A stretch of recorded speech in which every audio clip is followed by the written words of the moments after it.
Dear students, we are going to discuss how to prepare for JEE Mains and JEE Advanced that is being conducted from 2013 for IIT and NITs.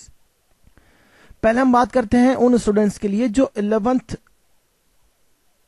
Going student है. This time they are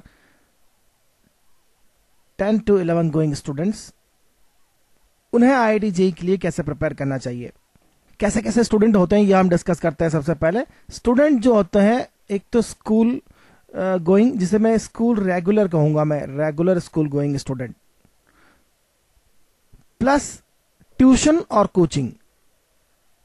तो पहले local tuition होता है, वहां भी हो सकता है, और हो सकता है कि वो स्कूल गोइंग हो, साथ में रेगुलर स्कूल गोइंग हो,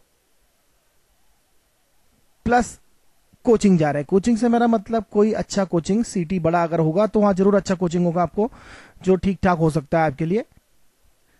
और हम उसकी जो जरूरतें हैं, कैसे हमें उनकी यूज करना है, यह समझना है. कुछ स्टूडेंट जो है वह डमी स्कूल गोइंग स्टूडेंट होते हैं, स्कूल विद डमी. अब डमी स्कूल तो डमी होते हैं, उसको स्कूल कहना ही ठीक नहीं है, स्कूल जाते नहीं है वो लोग. तो ऑब्वियसली जो डमी वाले होते हैं वो तो कोचिंग ही जाते हैं, चाहे बड़े शहरों में ही ये कल्चर ज्यादातर है. और कुछ स्टूडेंट ऐसे हैं जो सेल्फ स्टडी करते हैं, स्कूल डमी लेकिन सेल्फ स्टडी.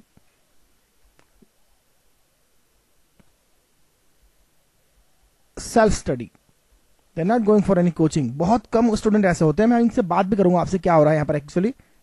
और कुछ स्टूडेंट ऐसे होते हैं जो इंटीग्रेटेड कोर्स करते हैं, इंटीग्रेटेड कोर्स ज्वाइन करना चाहते हैं. इंटीग्रेटेड कोर्स जो बड़ी बड़ी कोचिंगें करती है, जिसमें स्कूल प्लस कोचिंग एक साथ होता है. ये इन द स्कूल कैंपस होता है. ये स्कूल टाइमिंग्स होते हैं, स्कूल कैंपस होता है, उनको अलग से कोई कोचिंग जाने का जरूरत नहीं होता है.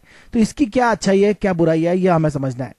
अगर आप 11th गोइंग स्टूडेंट है और आप ट्यूशन ज्वाइन कर रहे हैं, तो एक बात जरूर ध्यान रखिए कि आपको इतनी अच्छी ट्यूशन न भी मिले. 3 अलग अलग ट्यूशन ज्वाइन करना पड़ती है, और तीनों ट्यूशन एक जैसी अच्छी नहीं होती है, ये भी आप जानते हैं. स्कूल टीचर्स ही अगर आपको ट्यूशन पढ़ा रहे हैं तो इसमें बड़ी मुसीबत होगी, क्योंकि उस केस में स्कूल में तो ध्यान दिया ही नहीं जाएगा पढ़ाई पर. रेगुलर स्कूल जाएंगे तो थकान भी काफी होगी, इतना सारा टाइम निकालना मुश्किल है. रेगुलर स्कूल प्लस कोचिंग, इसके स्टूडेंट जो होते हैं वो कम होते हैं आजकल. डमी प्लस कोचिंग वाले स्टूडेंट ज्यादा होते हैं. तो इनका हालचाल भी वही है. Regular student, school plus coaching वाले जो स्टूडेंट है, उनमें बहुत बड़ी मुसीबत यह है कि जो सिलेबस है वो आगे पीछे चलता है. जो चैप्टर आपको पहले पढ़ना चाहिए वो बाद में पढ़ा जाता है, और जो चैप्टर बाद में पढ़ना चाहिए वो पहले ही पढ़ा दिया जाता है. तो इससे स्कूल और कोचिंग में जो सिलेबस जो है वो अलग अलग पेज से अलग अलग चैप्टर्स चलते रहते हैं, और पढ़ाई पूरी तरह से मैसअप हो जाती है.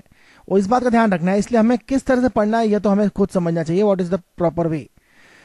Dummy school plus dummy school और कोचिंग वाले स्टूडेंट के साथ ये प्रॉब्लम थोड़ा कम होता है, क्योंकि स्कूल तो जाते ही नहीं वो, और जो कोचिंग है अलोन कोचिंग पर रिलाय करते हैं. और स्मार्ट स्टूडेंट जो है वो कर लेता है, लेकिन वीक स्टूडेंट्स को थोड़ी प्रॉब्लम आती है. डमी प्लस सेल्फ स्टडी काफी अच्छे स्टूडेंट होते हैं, जो सेल्फ स्टडी अपने आप पर विश्वास करते हैं, वो ज्यादा स्टूडेंट होते हैं. और IIT JEE में जो सिलेक्शन हुए हैं उनमें सेल्फ स्टडी स्टूडेंट वालों का परसेंटेज बहुत हाई है. इस बात का ध्यान रखें. अगर 1000 स्टूडेंट में से 900 कोचिंग गोइंग है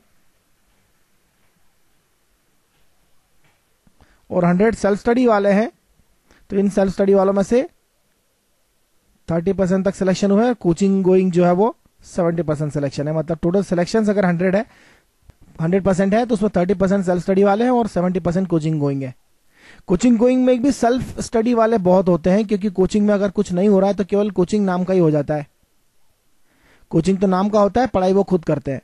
और इंटीग्रेटेड कोर्सेज ज्वाइन करना चाहिए या नहीं, यह समझना है कि इंटीग्रेटेड कोर्स ज्वाइन करना चाहिए नहीं. इंटीग्रेटेड कोर्सेज जो है बड़ी बड़ी कोचिंगें रन करती है स्कूल्स के साथ टाई अप करके, लेकिन यहां पर उनकी अच्छी फैकल्टी नहीं आती है. यहां पर एक जो हायर्ड फैकल्टीज होती है उन्हें भेजा जाता है, और हायर्ड फैकल्टीज जो है उनका क्वालिटी इतना अच्छा नहीं होता है, और सस्ती फैकल्टी होती है.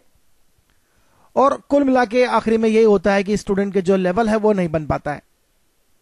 कोर्सेज महंगा तो होता ही है, और मजबूरी होती है, उसके बाद वो कोई दूसरा कोचिंग ज्वाइन नहीं कर सकते, एक प्रकार से वो बन जाते हैं.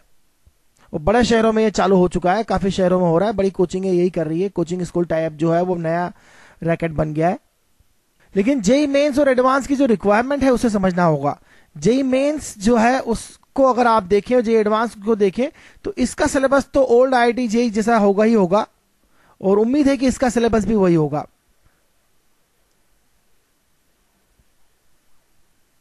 सिलेबस दोनों का लगभग सब सेम होगा। अभी कंफर्मेशन नहीं आया है, अगर ऐसा होता है तो वह आपके एक फायदे का सौदा है, क्योंकि AIEEE का सिलेबस जो है वो थोड़ा बड़ा होता था IIT जेई से, और इस केस में आपको थोड़ा कम पढ़ना होगा जेई मेंस के लिए।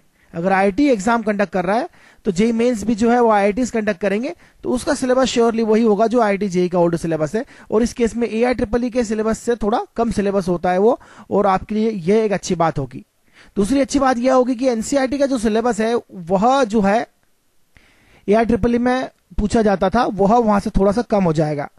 हालांकि जेई का सिलेबस जरूर थोड़ा सा ज्यादा है, लेकिन कुछ ऐसा पोर्शन भी है जो एनसीईआरटी में है लेकिन जेई में नहीं है। तो पढ़ाई का कौन सा सिस्टम आप चूज करते हैं ये तो अलग बात है, लेकिन मैं आपको पढ़ाई कैसे करना चाहिए, स्टार्ट कैसे करना चाहिए, वह मैं एक और अलग वीडियो में आपको बता रहा हूं।